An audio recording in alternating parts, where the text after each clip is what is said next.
Assalamualaikum warahmatullahi wabarakatuh. Alhamdulillah, alhamdulillahirabbil alamin. Wassalatu wassalamu ala asrofil anbiya'i wal mursalin sayyidina wa maulana Muhammadin wa ala alihi wa ashabihi ajma'in. Amma ba'd. Pada yang kami hormati pimpinan PJNU Kabupaten Kediri beserta Banung dan lembaga ya, pimpinan Ma'arif Bergudung, LDNU, Ansor, sahabat-sahabat Ansor, ya, Bu Muslimat, ya, dan Fatayat mungkin yang ada, dan khusus ada Takmir Masjid Agung An-Nur Bari, ya, dan tidak lupa Mas Wajah Center. Seperti tadi diungkapkan bahwa sejarah kita selama ini mengikuti alur yang sudah diajarkan di sekolah-sekolah. Dan sekolah-sekolah yang mengajarkan sejarah itu kalau dilihat dari latar belakangnya sekolah bikinan Belanda. Ya, itu sebabnya teori tentang masuknya Islam ke Indonesia itu menurut teori-teori yang diajarkan di sekolah.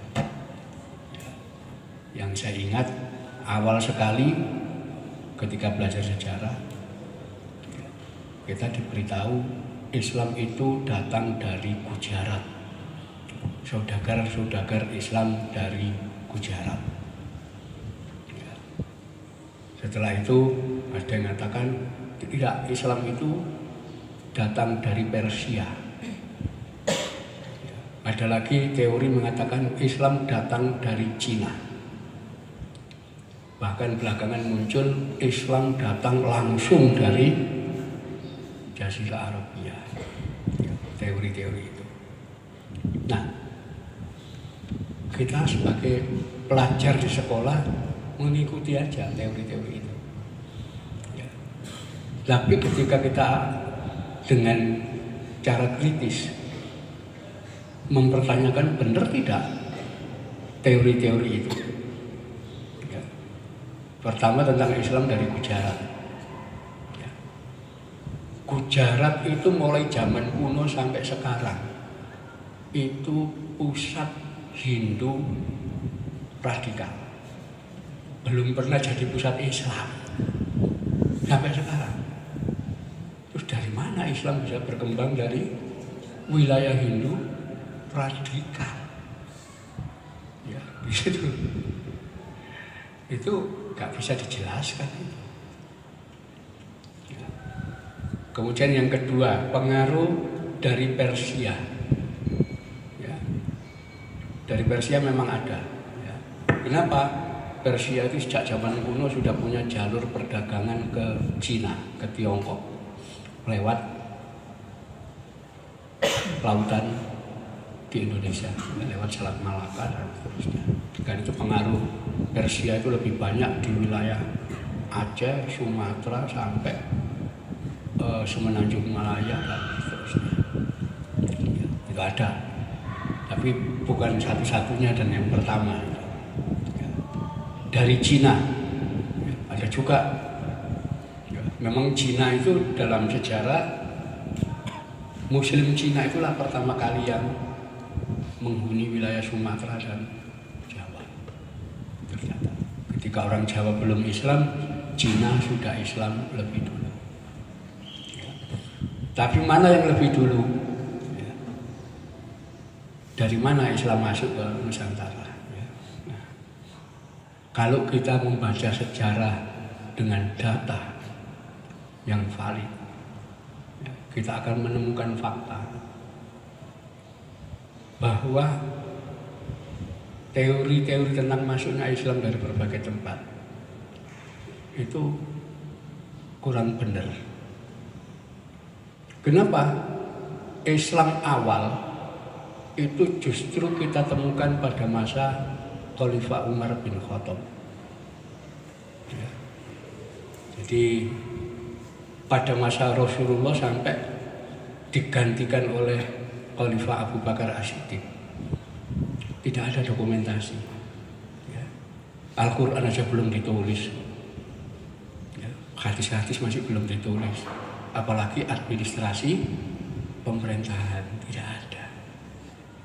Baru zaman Khalifah Umar bin Khattab itu mulai ada tulisan.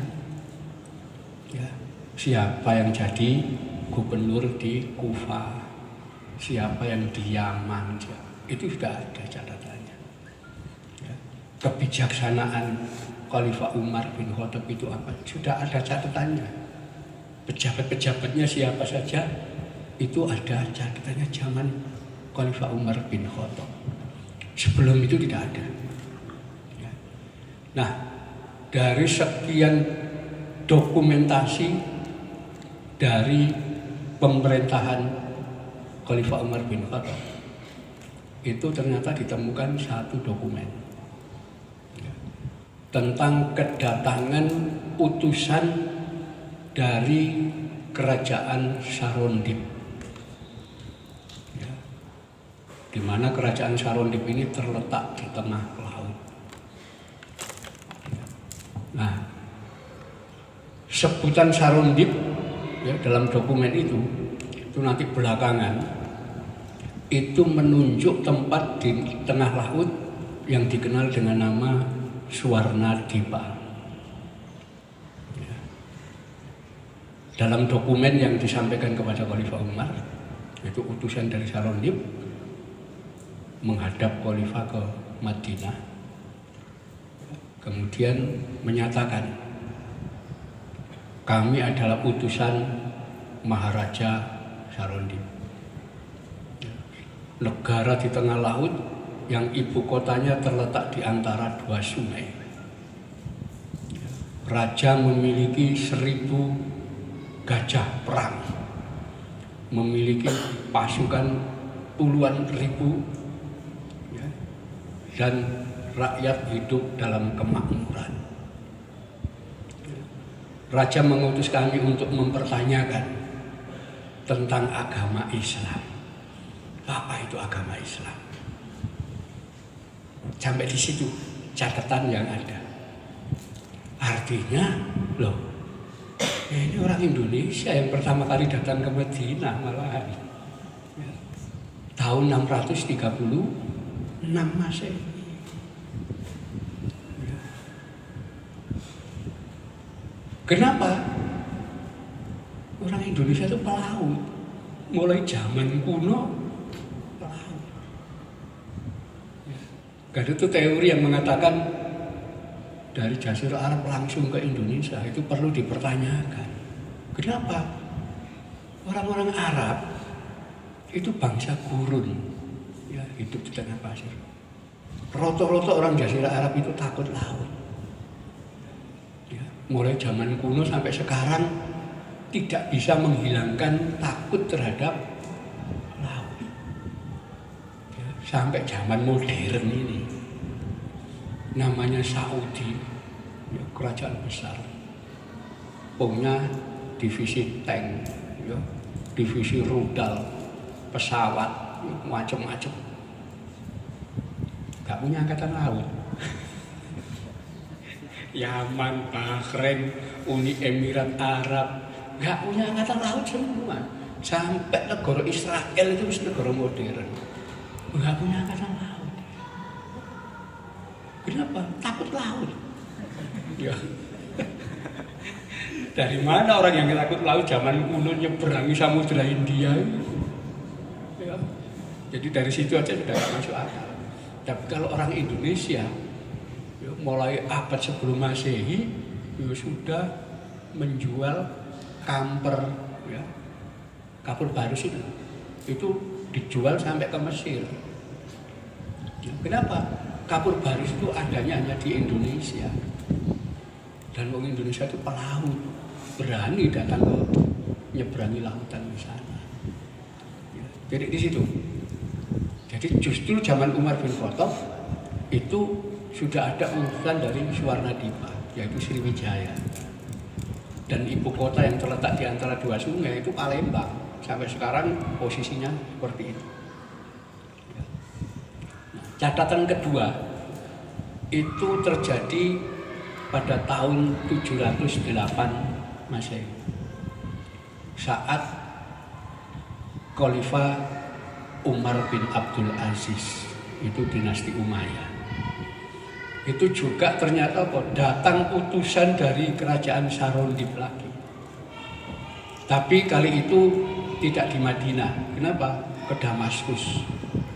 Kenapa? Ibu kota Umayyah itu di Damaskus. Redaksinya hampir sama. Raja Maharaja besar yang tinggal di sebuah kota di antara dua sungai, memiliki 1000 gajah, perang, dan puluhan ribu pasukan. Rakyatnya hidup dalam kemakmuran. Ya. Kali itu utusan menyatakan tidak hanya diutus untuk mempertanyakan tentang Islam, tapi juga raja meminta agar Khalifah bersedia mengirimkan pendeta-pendeta Islam. Ya. Nah, dari dokumen itu kemudian ada catatan. Ternyata Khalifah Umar bin Abdul Aziz tidak bisa memenuhi permintaan Raja Sarondib. Kenapa? Tidak ada orang yang berani pergi ke tengah lautan. Ya. Jadi orang Indonesia sudah ke sana. Ya. Jadi mulai zaman kuno memang di situ. Nah ini perlu dari catatan. Ya. Dokumen itu dikumpulkan dalam kitab namanya Ajaibul Hindi. Itu muat dokumen-dokumen lama. Itu sebabnya jangan heran orang Sumatera itu Islam lebih dulu daripada Jawa. Ya. Tetapi dalam perubahan peradaban Jawa yang belum Islam itu ternyata tidak kalah maju. Kenapa? Tahun 648 Masehi, saat kekuasaan berpindah dari Khalifah Umar bin Khattab ke Utsman bin Affan, itu raja kerajaan Kalingga yang bernama Kartikeya Singa itu menyusun kitab undang-undang hukum pidana dan perdata yang diberi nama Kalingga Dharma Sastra. Hukum Kalingga, ya. Sekalipun sederhana, tapi itu KUHP pertama di Nusantara. Ya. Jadi di situ kalau ada orang mencuri, potong tangan. Ya. Orang berzina, bunuh dua-duanya.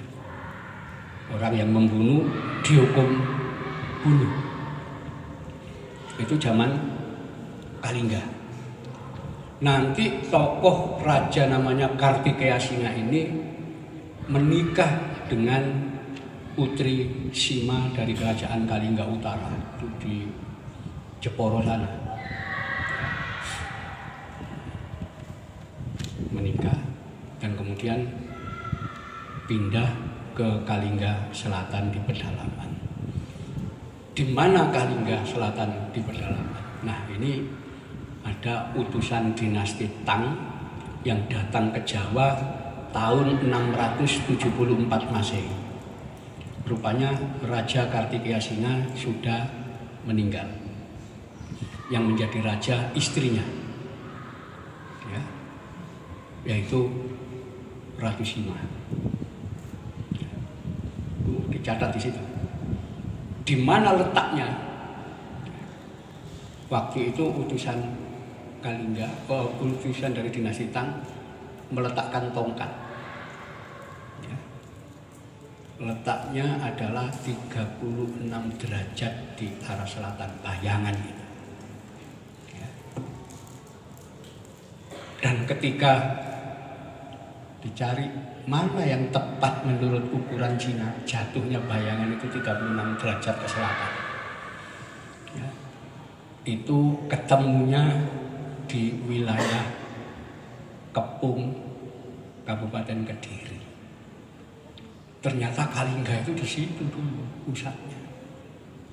Ya. Nah ini orang di mana ya, tapi paling tepat ukuran ini adalah di daerah Kepung. Ya. Dan utusan dari dinasti Tang memang menyebutkan ya, bahwa ibu kota kerajaan namanya Kopo. Ya. Bisa nyebut Kepung, Kupu. Ya, itu terletak di situ. Lokasinya persis. Ya, dan ini nanti akan ada lagi catatan-catatan berikutnya. Bahkan di situ dia mencatat ada saudagar Tazi dari Timur Tengah. Tazi itu apa, orang Persia, Tasik yang mereka nyebut apa?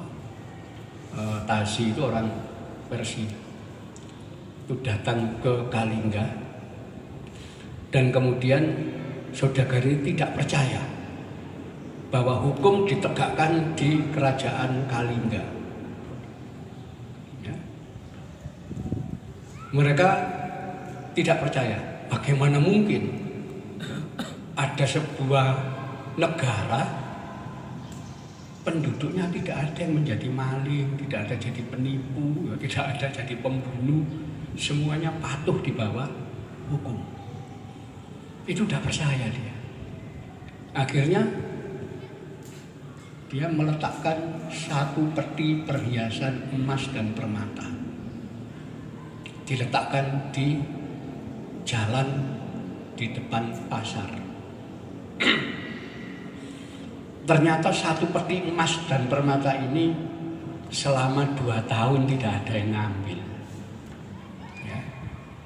Dan baru kemudian putra mahkota ya, itu diberitahu sama pengawal-pengawalnya bahwa ada orang asing ya, itu mencoba penduduk kita, apakah ada maling atau tidak, ditempatkan di situ. Nah, rupanya tersinggung putra mahkota. Bagaimana dia tidak percaya hukum tegak di sini? Ya. Ya. Kemudian didatangi tempat itu dan kemudian peti berisi emas permata itu ditendang dan diinjak-injak sampai rusak. Nah, di situ dia dianggap melanggar hukum, merusak barangnya orang lain. Ya. Nah, di situ utusan dari Cina mencatat akibat perbuatan itu oleh Ratu Sima, putra mahkota tadi dijatuhi hukuman. Pertama, kedudukannya sebagai putra mahkota dicopot karena tidak pantas nanti jadi raja kok bekas penjahat. Yang kedua, kakinya dipotong. Ya. Itu menunjukkan keadilan hukum. Gak peduli keluarga raja, gak peduli anaknya raja, kalau salah dihukum. Ya. Dan kemudian dalam catatan kuno, pangeran mahkota yang putra dari Ratu Sima ini namanya Pangeran Pradaputra. Ya, Pangeran Pradaputra. Itulah pangeran ini kemudian dibuang ke hutan selatan, hutan Ludoyo. Ya, di sana. Itu nanti nama Pradaputra itu kita dapati dalam prasasti Dinoyo. Ya. Ternyata Pangeran Pradaputra ini punya anak, Pradaputra Sah. Itu yang akan kawin dengan Utejana, itu putrinya Gajah Yana. Gajah Yana itu adalah Raja Kanjuruan di Malang. Tapi sebetulnya Gajah Mada itu orang Kediri. Kenapa? Dia putra mahkota dari Narapati Dewa Sima. yaitu yang kedatonya ada di Bogor Prada. Bogor Prada itu nama dusun, sampai sekarang namanya Bogor Prada, di Desa Siman. Ya. Rupanya tempatnya Ratu Sima itu namanya Siman. Ya, itu basa Jawa begitu. Ya. Tempatnya Mangkunegara disebut Mangkunegaran. Ya, memang zaman. Nah, disitulah Gajayana ini kemudian pergi ke timur karena keraton dipecah menjadi dua antara keraton timur dan keraton. Kenapa? Terjadi konflik perebutan kekuasaan. Ya. Kenapa? Karena putrinya Dewa Sima yang namanya Dewi Sudiwara itu kawin dengan Rakai Mataram Ratu Sanjaya. Disitulah yang satu sudah daripada rebutan kamu pergi ke timur, yang satu berkuasa di Mataram.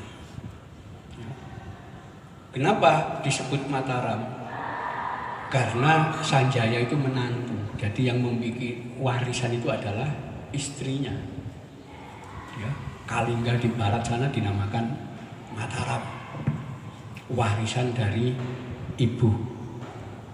Ya. Bahasa Sanskerta, Mataram itu bentuk jamak dari Matar. Matar itu adalah ibu. Ya, jamaknya Mataram. Warisan dari ibu. Ya, jadi sebetulnya kerajaannya satu dulu. Kalingga itu ya pusatnya di Kediri, tapi dipisah dua. Yang satu jadi Kanjuruhan, yang satu jadi Mataram. Jadi wilayah di sini mulai sebelah selatannya Kali Kondo itu sudah masuk wilayah Mataram. Tapi yang di utara sana masuk wilayah Kanjuruhan. Itu nanti ada di prasasti Kanjuruhan di macam-macam. Ya, bahkan dinasti Tang juga mencatat bagaimana Gajayana itu memindahkan kerajaan dari barat ke timur. Ya, di tempat namanya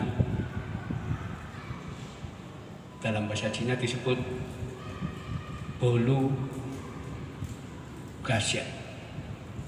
Ya, di mana itu? Ternyata itu nama desa di Malang sana, Desa Waru Gasek. Sampai sekarang nama itu nggak berubah. Ya, masih ada Candi Badut, itu bekas peninggalan kerajaan Kanjuruhan. Itu di Desa Gasek sampai sekarang namanya tetap tidak berubah. Oh, ternyata dinasti Tang dulu betul tentang Gasek. Masih di situ. Itu perubahan-perubahan yang terjadi di situ. Ya, jadi ini nanti hukum Kalingga ini pada masa Wisnuwardana dan Kertanegara itu diperbaharui, disempurnakan menjadi hukum KUHP yang namanya Purwadigama Dharma Sastra. Ya. Jadi raja-raja zaman dulu itu ada semacam keyakinan kalau mau jadi raja besar itu harus jadi raja muda dulu di Kediri sini. Ya. Karena itu Kertanegara itu sebelum menjadi Maharaja Singosari, dia diangkat menjadi raja muda di Doho. Awalnya di Keling dan kemudian di Doho. Ya. Nanti Jayanegara juga begitu, diangkat menjadi raja muda dulu di Doho sini. Ya. Termasuk Gajah Mada sebelum menjadi Patih Mojopahit adalah Patih di Doho. Nanti pada masa Mojopahit itulah Gajah Mada menyempurnakan kitab undang-undang hukum Purwadigama menjadi Utara Manawa, undang-undang hukum Mojopahit, dan itu tidak berubah. Ya, Kalau orang maling mencuri ya, senilai 25 keping uang perak tangannya dipotong. Kalau pencuriannya setara dengan 100 keping uang perak, kakinya yang dipotong. Kalau mencuri lebih dari 200 keping uang perak, dipenggal. Kenapa? Ini sudah maling tingkat besar. Itu Utara Manawa. Itu Gajah Mada yang menyempurnakan itu.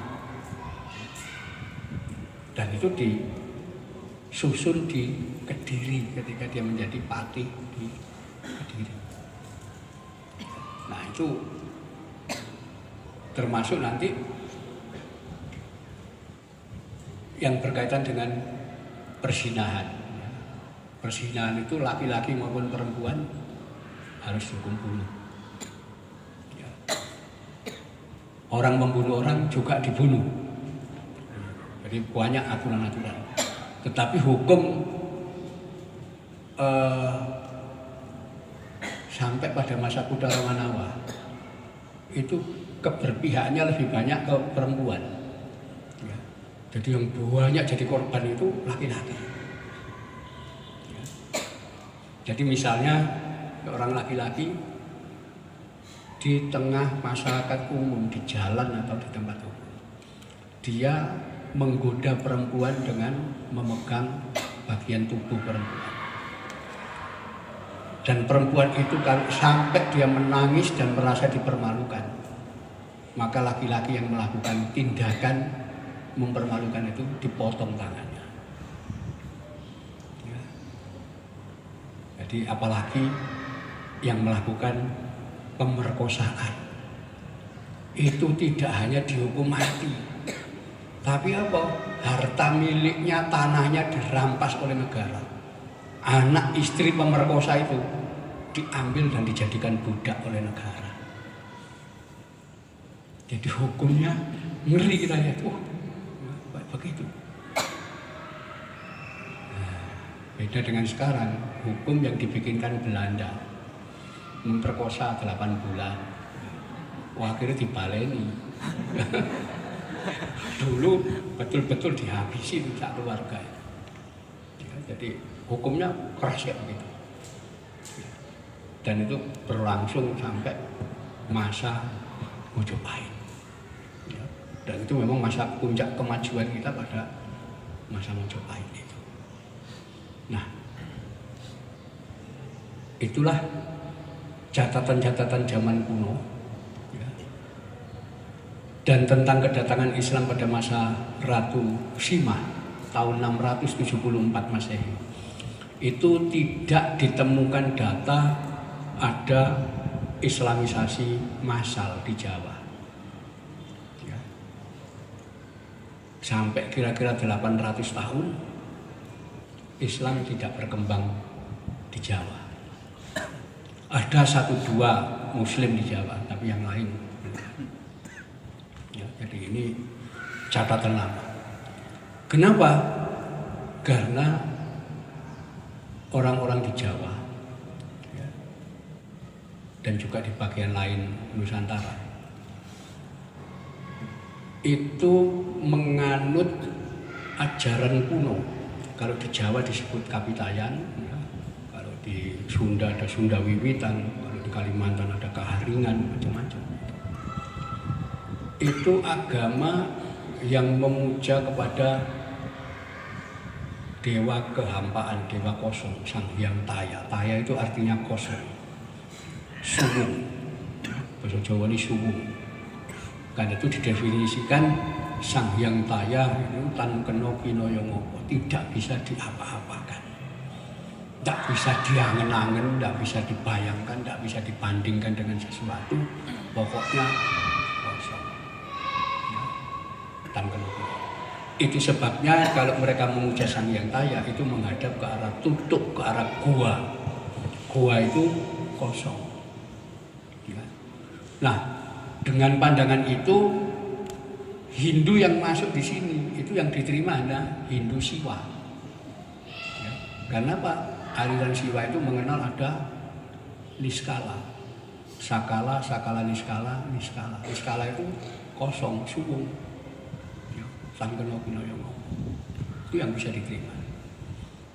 Yang golongan Waisnawa, pemuja Wisnu, tidak bisa diterima di sini. Kenapa?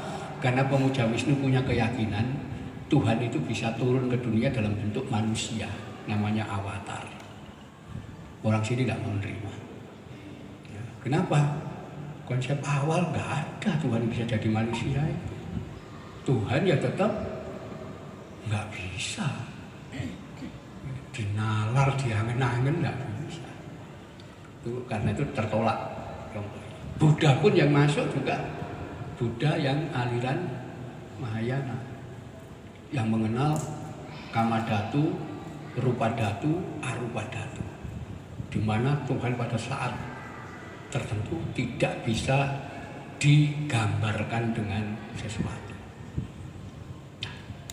Itu yang ada di Jawa, pengaruh itu.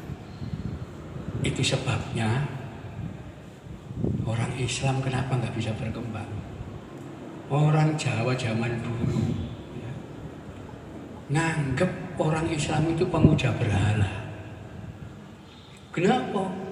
Loh, kalau sembahyang itu nyembah batu ya. Kalau tidak menghadap ke arah batu itu sembahyangnya dianggap nggak sah.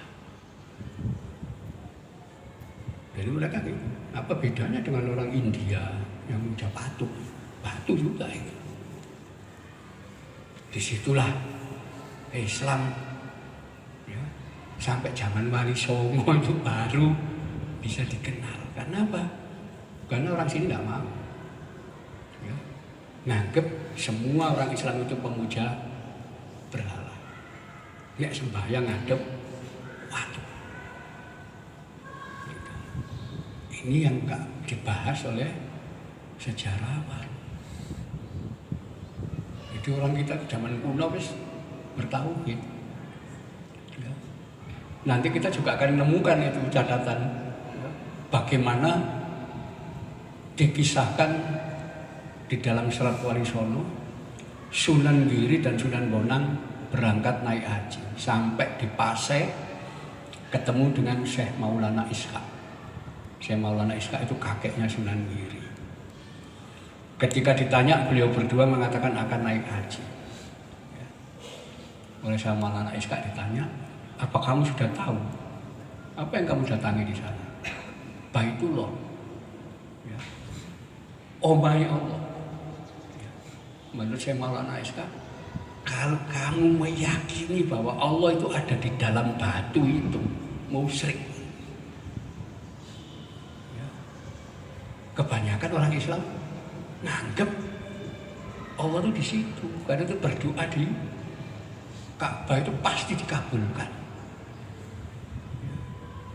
Padahal orang dulu tidak begitu. Yang namanya taya kosong, Allah itu dia ada di mana-mana. Selama ada tempat kosong, ini kosong, ya Allah ada di sini. Karena itu dimanapun kamu pasti Allah tahu. Jadi orang dulu itu tauhidnya begitu. Akhirnya sama Syekh Maulana Ishaq dikasih ya, ini amalan untuk mengenal Allah. Ada yang namanya Baitul Haram, itu ada di kolbu. Nanti ada Baitul Makmur di sini, ada Baitul Muqaddas. Kamu baca ya. Sebelum kamu kenal siapa Allah, siapa pemilik Ka'bah, hati-hati. Ya. Haji itu banyak memperosokkan tauhid. Nah, di situ setelah menerima amalia wirid dari Syekh Maulana Ishaq, Sunan Bonang dan Sunan Giri balik. Ya. Gak jadi haji. Nah, ini catatan. Yang kedua sama ya, dalam suluk Syekh Malaya, Sunan Kalijogo itu belajar kepada Syekh Daraputi di kampung Pulau Upih di Malaka ya, setelah itu Sunan Kalijogo menunaikan ibadah haji. Ketika sampai di Pasai ketemu dengan Syekh Maulana Maghribi, orang dari Maroko sana. Dan ketika berbicara mau haji, ditanya, mau kemana kamu? Kamu sudah tahu nggak? Ya, rukunnya haji, syaratnya apa? Ya, tahu semua udah. Ketika ditanya esensinya, kamu nganggep yang disebut Baitullah itu rumahnya Allah? Ya. Apa Allah di dalam situ? Iya. Ya, hati-hati. Ya. Allah itu ada di dalam situ dan di luar situ. Di dalam dan di luarnya Ka'bah itu sama. Allah itu di mana-mana. Kalau kamu menganggap Allah itu hanya di situ, mau serikon sana. Apalagi nganggap waktu itu sebagai omai. Disitulah kemudian Sunan Kalijaga diberi amal yang wirid lagi. Kamu amalkan untuk mengenal Allah. Kamu kenal dulu sampai kamu paham dan meninggalkan angen-angen dalam pikiranmu yang nganggap Baitullah itu tempatnya Allah. Nah di sini akhirnya apa? Diceritakan juga Sunan Kalijaga balik ke Jawa, ngamalkan amalnya. Jadi di antara Wali Songo itu yang betul-betul pernah haji itu cuma Syekh Abdul Jalil, ya, yang dikenal dengan nama Syekh Lemah Abang. Ya, itu yang pernah haji, yang lain nggak pernah. Ya. Kenapa? Ya karena pengaruh agama kuno ini, agama kuno yang menolak gambaran Allah itu punya wujud. Apalagi saudagar-saudagar Islam zaman dulu ketika ditanya Allah di mana, di Ars, duduk di atas singgasana Ars.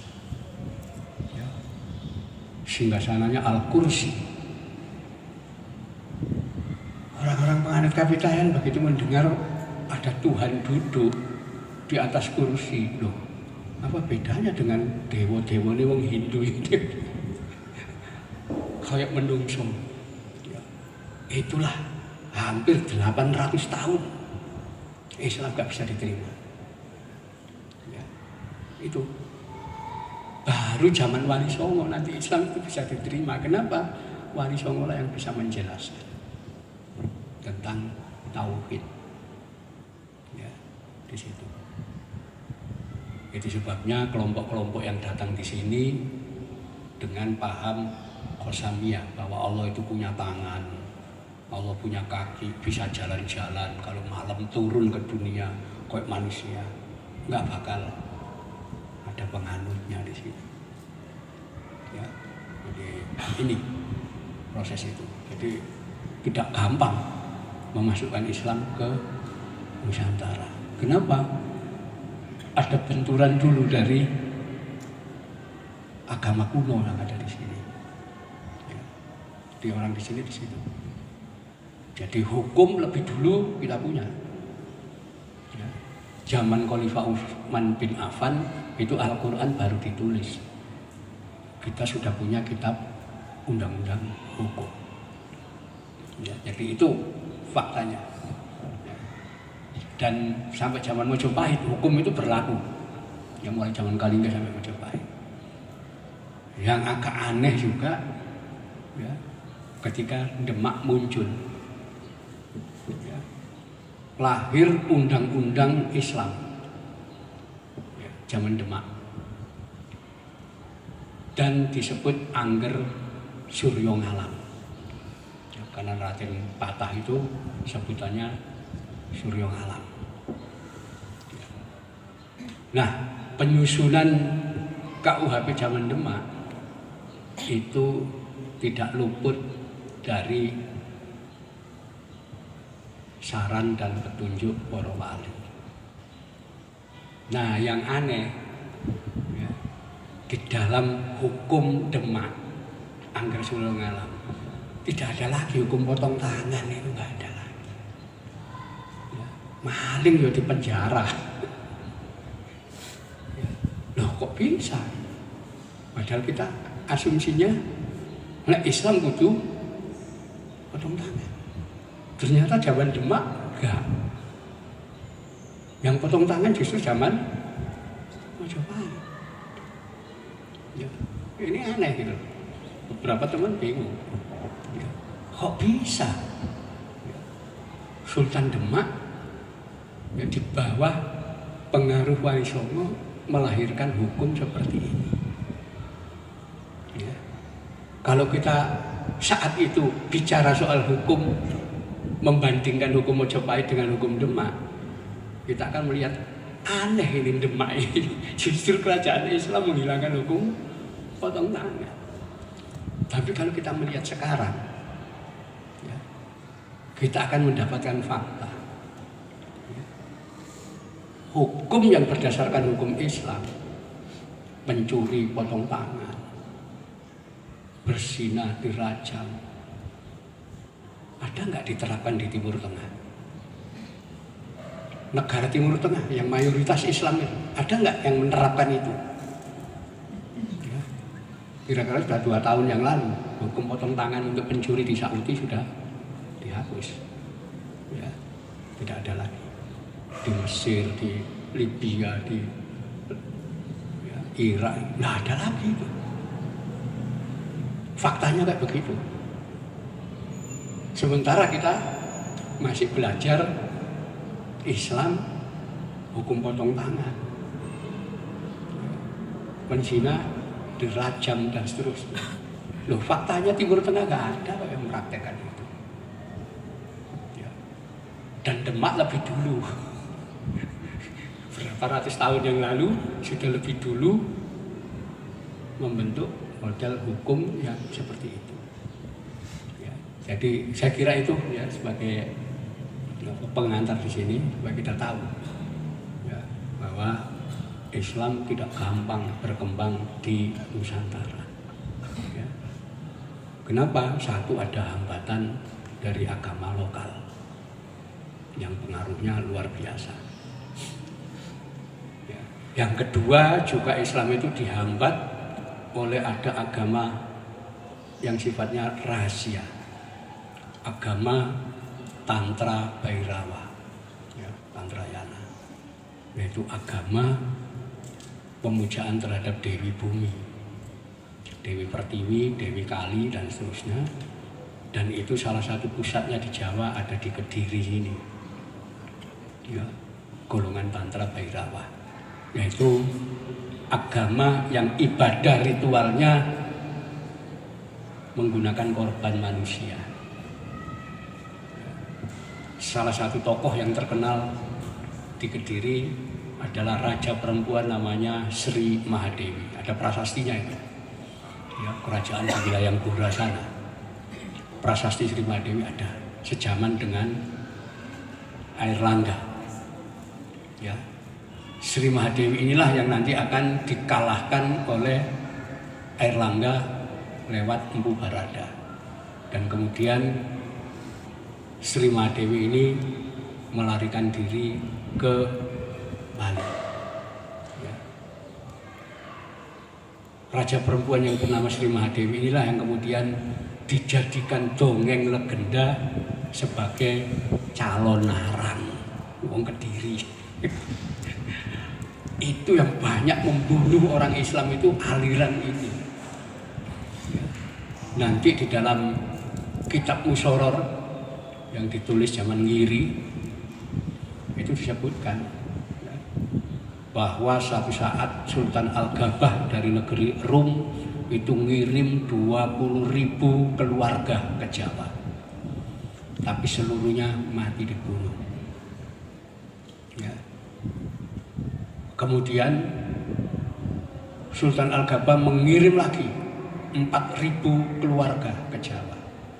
Ternyata dibunuh lagi dan hanya tersisa 200 orang. Lalu Sultan Al-Gabah mengirim ulama-ulama yang dianggap karomah, yang dianggap memiliki kesaktian untuk ke Jawa, mengusahakan bagaimana Jawa bisa dihuni umat Islam. Di situ digambarkan lagi ternyata banyak ulama yang mati terbunuh juga.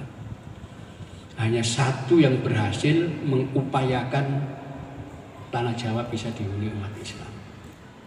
Ya, beliau datang menanam tumbal-tumbal untuk menolak pengaruh jahat penghuni Pulau Jawa, yaitu para Bhairawa itu. Ya, tokoh inilah ulama besar yang dikenal dengan nama Syekh Subakir.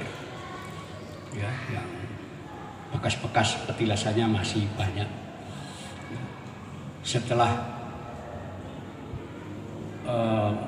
memasang tumbal, beliau kembali ke Persia, itu ada di dalam kitabnya. Jadi makamnya Syekh Subakir nggak ada. Kenapa? Karena di situ disebut beliau kembali ke Persia.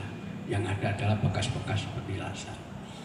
Nah, sejak itu ditemukan orang Islam sudah bisa hidup di Jawa, tapi bukan pribumi, orang Cina. Jadi Cina itu lebih dulu Muslim, ya, di sini tinggal di sini. Ya, nanti ada Cina Konghucu itu baru zaman VOC baru datang. Apalagi nanti Cina Kristen itu tahun 1864 zaman pemerintah Hindia Belanda baru datang. Islam yang paling kuno itu Cina, ya, yang ada di sini. Nanti Cheng Ho juga ketemu. Ketika Cheng Ho datang, Muslim Cina sudah yang menghuni Tuban, Gresik, Surabaya itu orang-orang Cina Muslim. Ya, sampai kunjungan yang ketiga, ya, itu juga yang ketujuh pun terakhir itu Mahuan, juru tulisnya Cheng Ho mencatat penduduk pantai utara Jawa mayoritas Cina Muslim. Jadi nggak ada istilah Cina selain Muslim waktu itu. Ya, jadi, tapi penduduk pribumi belum. Ya, jadi itu di situ. Ya, jadi di sini kita agak meluruskan, ya, seolah-olah bahwa Islam sudah datang sejak awal. Enggak. Ya, ada orang yang memeluk Islam 1-2, tapi secara massal baru terjadi zaman Wali Songo.